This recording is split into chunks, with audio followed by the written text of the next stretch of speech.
Hello my dear students, welcome back to जिप्सिंग academy. हमने पिछले वीडियो में बात किया था प्रोग्रामिंग लैंग्वेज के बारे में कि प्रोग्रामिंग लैंग्वेज क्या होते हैं और उसके टाइप्स क्या होते हैं। और मैंने आपको बताया था कि 3 तरह के लैंग्वेज होते हैं। मशीन लैंग्वेज जिसको मशीन समझ सकता है, असेंबली लैंग्वेज जो 50-50 में है, मशीन भी समझ जाता है क्योंकि वहां बाइनरी का भी यूज हुआ और इंग्लिश का भी यूज हुआ है, तो हम भी समझ रहे हैं मशीन भी समझ रहा है, लेकिन 50-50 में है। हाई लेवल लैंग्वेज जो कंप्लीट इंग्लिश लैंग्वेज है जिसको आप और हम आसानी से समझ सकते हैं, लेकिन मशीन के लिए बड़ी समस्या हो गई। मशीन के समझ में नहीं आ रही है बात, तो मशीन को भी समझाना है।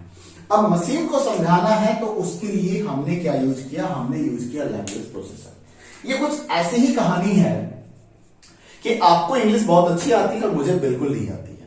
आपको इंग्लिश आती है, मुझे बिल्कुल नहीं आती है। अब इस बिल्कुल नहीं आती है समस्या का समाधान क्या होगा? तो समाधान कैसे होगा तो ये बताता हूं। उसके लिए हमने क्या किया, एक ट्रांसलेटर को अपने पास बैठा दिया।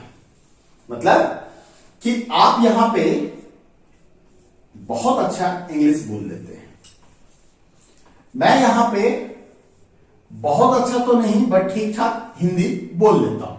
मैं यहां पे ठीक ठाक हिंदी बोल लेता हूं। अब क्या है, हम दोनों को कम्युनिकेट करना है, आपस में बातें करनी है, कुछ बताना है, आपसे कुछ लेना है और हमें आपको कुछ देना है। तो ये कम्युनिकेशन कैसे होगा, किस तरीके से होगा, कैसे आप कर पाओगे इस कम्युनिकेशन को पूरा? तो इस कम्युनिकेशन को पूरा करने के लिए हमें क्या करना पड़ेगा? बीच में एक ऐसे व्यक्ति को बैठाना पड़ेगा, एक ऐसे व्यक्ति को जो काफी स्मार्ट हो और जिसको इंग्लिश भी आता है और जिसको हिंदी भी आता है। तो ये व्यक्ति जो है वो हमारे लिए ट्रांसलेटर हो जाएगा। क्या हो जाएगा? ये ट्रांसलेटर हो जाएगा। ये क्या करेगा, इससे इंग्लिश में कोड को लेगा, यहां पे वो उसे ट्रांसलेट करेगा और ट्रांसलेट करके हमें हिंदी में दे देगा। मतलब हम समझ जाएंगे, इसने बोला ए, इसने बोला अ, तो हमारे समझ में आ गई बात। अगर इधर से मान लो इसने बी बोला या बॉ बोला, सपोज करो, तो इधर से ये ट्रांसलेट करके इसे क्या दे देगा? बी दे देगा। तो मतलब इसके समझ में भी आ गई बात, तो हमारा कम्युनिकेशन हो गया। अब ये समस्या कंप्यूटर के साथ भी था, तो कंप्यूटर की इस समस्या के समाधान के लिए भी हमने क्या किया? ट्रांसलेटर यूज किया, यानी कि लैंग्वेज प्रोसेसर सॉफ्टवेयर को यूज किया। तो लैंग्वेज प्रोसेसर क्या है? A software which translate a language, a human understandable language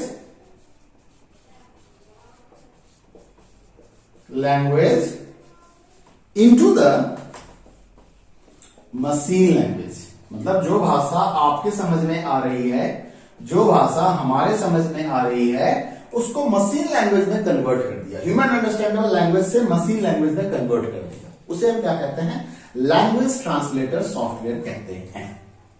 अब क्योंकि अच्छा बताओ, मशीन लैंग्वेज तो मशीन के समझ में आ रही थी, तो समझ में कौन नहीं आया? Assembly language. और कौन नहीं आया? High level language. तो इस दोनों को ट्रांसलेट करने के लिए हमारे पास 3 तरह के ट्रांसलेटर है। There are 3 types of the translator. जो फर्स्ट ट्रांसलेटर है, उस ट्रांसलेटर को हम कहते हैं असेंबलर। क्या कहते हैं? असेंबलर। असेंबलर का काम क्या है? It's translate assembly language into the machine language. ये क्या करेगा? Translate assembly language into the machine language. ठीक है? तो वो उसने क्या किया? असेंबली लैंग्वेज को मशीन लैंग्वेज में ट्रांसलेट कर दिया। ठीक है? असेंबलर, उसको क्या कहते हैं? असेंबलर कहते हैं। तो अब देखो हमारे पास क्या है, ये रहा असेंबलर, और हमने असेंबलर को क्या दिया? सोर्स कोड दिया, असेंबली कोड दिया। हमने उसको क्या दिया? असेंबली कोड दिया। मतलब असेंबली लैंग्वेज में लिखा हुआ कोड दिया उसको, और इस असेंबली कोड को हम सोर्स कोड कहेंगे। मतलब जो प्रोग्राम आप लिखते हो उसे हम सोर्स कोड कहते हैं। असेंबलर क्या करेगा? उसे ट्रांसलेट करेगा और ट्रांसलेट करके हमें क्या देगा? एक ऑब्जेक्ट कोड दे देगा। क्या दे देगा? ऑब्जेक्ट कोड दे देगा, और इसे हम मशीन कोड कहेंगे। क्या कहेंगे? मशीन कोड कहेंगे। मतलब 0-1 वाली भाषा में ये हमें वापस कर देगा। ठीक है? तो यहां तक का स्क्रीनशॉट ले लीजिए फटाफट। चलिए अब देखिए, असेंबली लैंग्वेज के बाद, असेंबलर के बाद हमारे पास एक दूसरा ट्रांसलेटर है जो हाई लेवल लैंग्वेज को ट्रांसलेट करेगा। अब हाई लेवल लैंग्वेज के लिए हमें ट्रांसलेटर की जरूरत है, किसके लिए? HLL के लिए। तो हाई लेवल लैंग्वेज के लिए हमारे पास दो ट्रांसलेटर हैं, एक है कंपाइलर और एक है इंटरप्रेटर। एक है कंपाइलर और एक है इंटरप्रेटर। दोनों ही क्या करता है? दोनों ही high level language to HLL to machine language में ट्रांसलेट करेगा। HLL से मशीन लैंग्वेज में ट्रांसलेट कर देगा। दोनों का काम यही है, लेकिन दोनों के काम में कुछ अंतर है। क्या अंतर है? कंपाइलर क्या करता है? Translate whole program in one go. In one go मतलब एक ही बार में पूरे प्रोग्राम को ट्रांसलेट कर देगा मशीन लैंग्वेज में। ये क्या करेगा?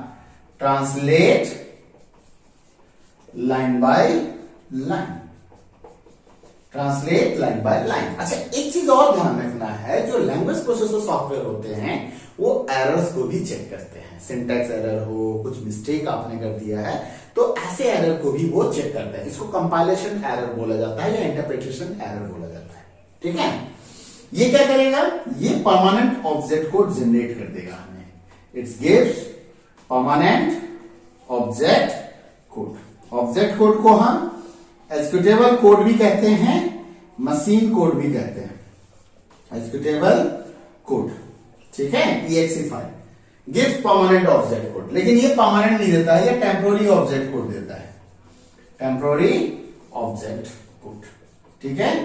तो मतलब उसी समय से प्रोग्राम एग्जीक्यूट होगा। जैसे आप प्रोग्राम रन करोगे, इंटरप्रेटर उसको इंटरप्रेट करा के रन करा देगा, बात खत्म हो गया। लेकिन ये क्या करेगा? सेव कर देगा। तो आप उसको कैरी फॉरवर्ड कर सकते हो, आप किसी को दे भी सकते हो।